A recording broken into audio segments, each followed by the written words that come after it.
just before you die? This question comes to us from Jody.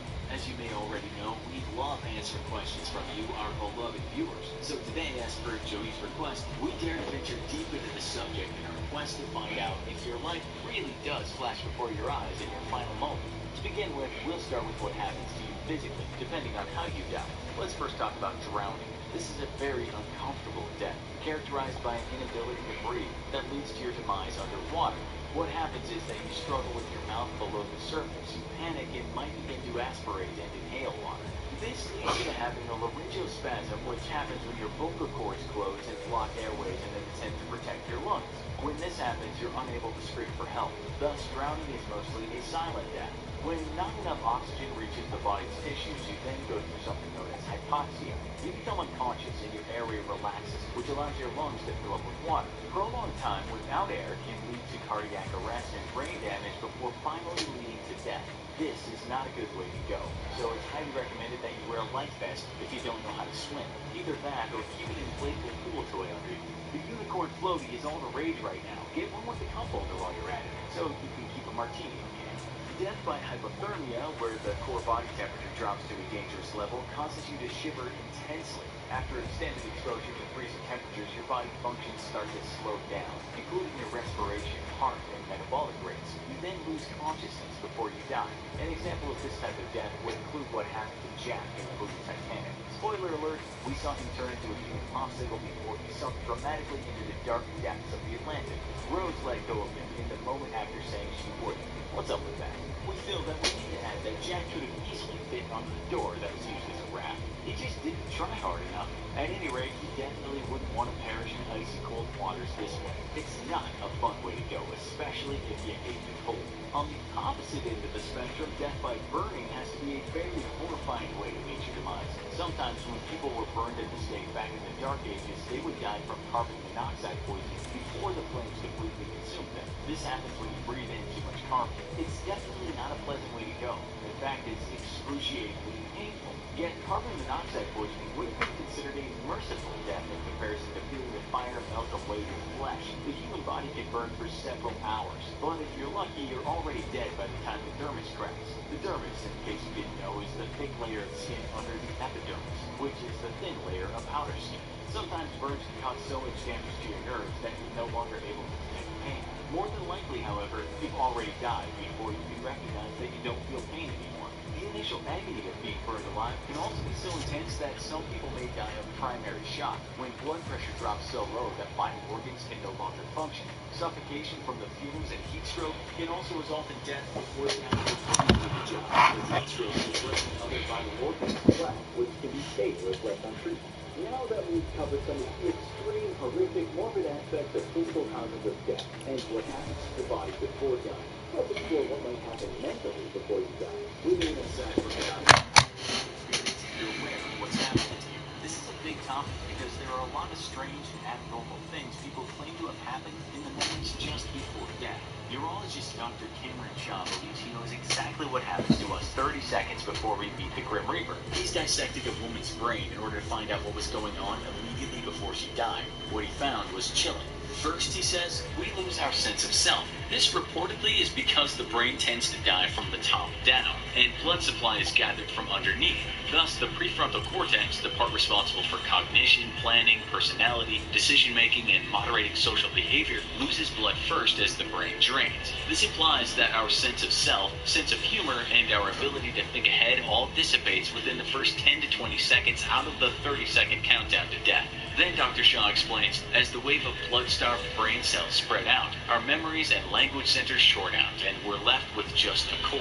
By this point, you have no awareness of what's happening. Not to be overly grim, but you basically shut down, go blank, fall into the dark pit of nothingness, whatever you prefer to call it. Dr. Shaw says that you do see a white light at the end of a tunnel before you die, but not necessarily because you're drifting into heaven. We hate to break it to you, but Dr. Shah says this happens when the sudden loss of blood supply to the brain causes tunnel vision. The first thing that's noticed is a feeling of being faint, as well as the narrowing of your vision, which is followed by an ominous or peaceful darkness, depending on how you perceive it. But it all has to do with the loss of blood to your head. Dr. Shah also explains the concept of the out-of-body experience, which many people have claimed to have been through during life-threatening near-death experiences. This is said to happen when people perceive themselves to be floating through the air like a spirit, ghost, or apparition. They see objects in another room or the tops of people's heads from an aerial view. Dr. Shah that this is just a trick of the mind and that it's not real. He claims that the out-of-body experience is little more than a myth. He says, quote, "The brain can create a visual world around you that resembles something close to reality that isn't reality because you're actually blind." What we think he means by this is that you're blind to your surroundings while in this state of mind because you're basically unconscious. Some people who have experienced the out-of-body sensation, however, will continue to assert that this was very real to them. Many will jump to its defense. Now, what about the question regarding whether your life flashes before your eyes? You may be interested to know that yes, indeed it does, but not in the way you think. What we mean to say is that you won't visualize yourself as a baby and watch yourself grow up. It doesn't happen chronologically like in the movies. You'll simply witness key memories randomly based on importance and which events sparked the greatest emotion for you. In the final moments, you'll think about the most notable or prominent moments of your life, the most aspects of your existence. Your first kiss, graduation, holidays with your family, the day you got married to your family, spouse, the day your first child was born, and more.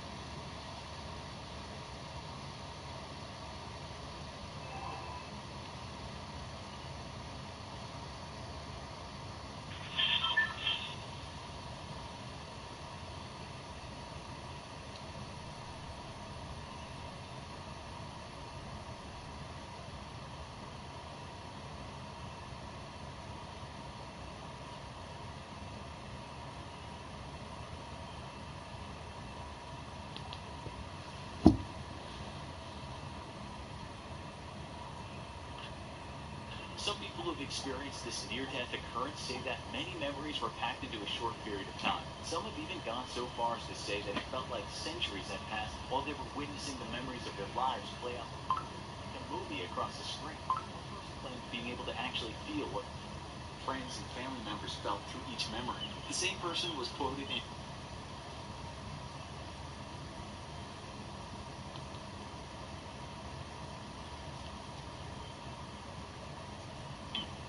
an article in The Sun saying, "I was allowed to see part of them and feel for myself what they felt. In essence, empathy for others was something directly experienced during this ordeal. Perhaps this was to teach a life lesson about consideration for others. Philosophically, we can only speculate." Now, Dr. Cameron Shaw is not the first or last professional to study what happens before you die. And if you watched our video called "Did Scientists Really Find a Way to Bring the Dead Back to Life?" the event was that a study on big brains revealed that the organs continue to function cellularly after pronounced clinically dead. This means that it's theoretically possible to be partially dead and partially alive. Breathing, more likely, however, you need to be conscious enough to realize that you are someone dead. For those who have never been around someone with a terminal illness in their final moments of life, often it's said that a loss of consciousness is the first physical cause to occur. Still, even while unconscious, a person might still be able to hear or feel you. After consciousness goes, there may be tinnitus in the skin, or it becomes slightly blue in color.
up, Trudy? Hey, man.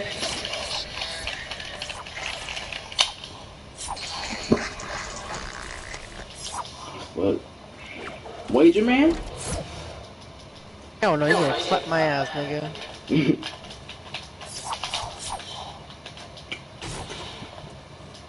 Damn, bro.